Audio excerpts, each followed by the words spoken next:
Hey everyone, my name is Jason Filer, and I'm going to be talking today to you about the Route 66 and Take the A Train medley arranged by Kohl Kitzmiller. I'm just going to talk about this tag here, just a little bit of cool analysis stuff about the ending and what kind of stuff he does. So, let's start here on the word route.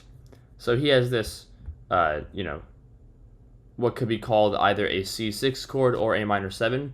That's what's so cool about a lot of these chords in barbershop in this particular style of barbershop where there are a lot of 6 chords, but because of the way they're voiced, they might just look like A minor 7 chords, but they function as a C6 chord because you're going from C major, C7, basically F major, to, either D minor 7 or F6, A flat 7, landing here on this C6 chord. It sounds like the tonic. And then from here, we have this cool thing where the bari and bass stay the same all throughout here, and then the tenor and lead move around. That's a very common thing to do, to have these stay the same, and then we realize that if these each move down a whole step, we now have a D minor 7 chord or F6. If they move up a half step, we have an A diminished 7th chord, and then up back into the half step, we have the regular C6 chord.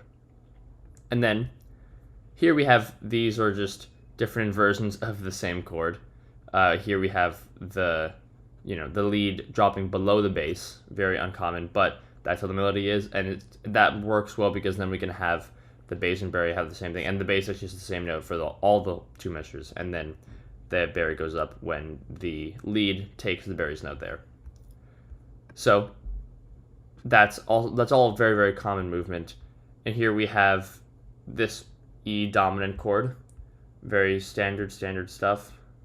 And then just multiple different voicings of the same thing, and that's kind of a cool arrangement thing you can do is when you have, the melody is going from E to G sharp to B to D.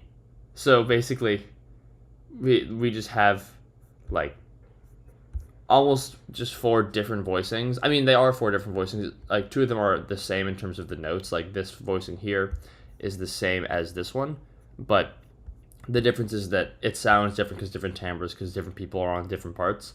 So basically just 4 completely different sounding E dominant 7th chords, even though they're all E dominant 7. So that sounds pretty cool. And that might be a reason why to do the to do 2 more instead of just like do A train and stop there. So, and then look, we have this other one, another E dominant 7th chord. So, and that's just a different voicing entirely. So that's also pretty cool. That's another way to differentiate. Instead of going just the same thing, we move the bass goes down from G sharp to E, and the tenor goes up from E to G sharp, but it's the same chord. And now we have the little F major moment where we have also a very common thing is to have these outside parts stay the same when the lead can move between the 6, 7, and in some cases 1 of the chord, because those are all valid chords. We have here an F6 chord, here F major 7, back to F6. If the melody happened to go back up to an F, that'd also be fine. Even if it went up to a G, that'd be fine. We'd have an F add 9 chord. So all those things work out. So that's also a pretty cool thing to be able to have the outside voices stay where they are. They can sort of pull through on those moments, and then the lead can move around as he wishes there. In this case, it only goes up from the 6 to the 7, but still works great. And then we go down here, the bari goes up, takes his spot, and then we have nice G dominant 7th chord, and then here another voicing of the same G dominant 7th chord back to a unison, which is such a cool technique, just to go from full chord and as such a ringy chord as this one right to a unison. It's awesome. So this last part was pretty much written with instant classic in mind. I can only assume because he knows that David here can full voice this tenor part, the A to the G. Cole himself will do the high third, the E flat to the E, and then Theo, the lead, will have here what's pretty much just the melody of the C, and then back up to the top melody here. The baritone's actually higher than the lead, but it still works out. And then the bass just has its normal movement, and then here we have like a little bit of a kind of soloistic sound going from the higher octave here down to the 6, so we have another C6 or A minor 7, a very common thing here, and then down to the lower one to finish off the whole thing.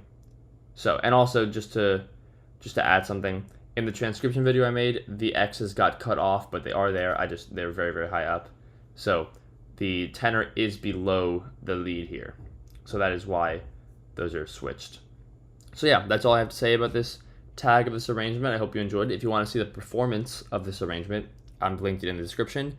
And also, if you would like to see an interview that I conducted with Kohl Kitzmiller, the arranger of this arrangement, that's also in the description. It was a really fun talk, and I hope you enjoy that. I hope you enjoyed this, and I hope that you have an incredible day.